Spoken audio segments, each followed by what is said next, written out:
Hello বন্ধুরা, শুভ দুপুর।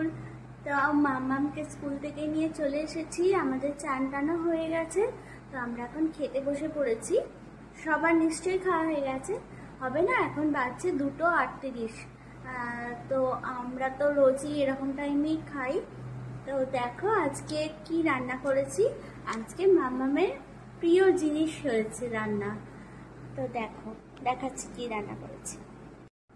এই যে দেখো, এটা হচ্ছে ফ্রাইড রাইস, কিন্তু আজকে একটু হলুদ কালার করেছি, ইচ্ছা হলো। আর সাথে করেছি চিকেন, একটু লাইট করে করেছি কারণ মামাম বেশি ঝাল খেতে পারে না। আর সাথে আছে শসা, টমেটো, ব্যাস। রোজের মতো মামামের আর আমার নিয়ে বসে পড়েছি। তো আমরা এবার খাবো। তোমরা অবশ্যই কমেন্ট করে জানাবে যে এরকম হলুদ রাইস কে কে রান্না করো, যারা মেয়েরা আছো।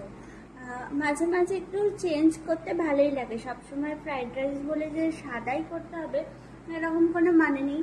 তো যাই হোক, আমার তো এটা বেশ ভালো লাগে, তোমরাও ট্রাই করতে পারো। আর কি, চলো টাটা। মামাম টাটা করে দাও।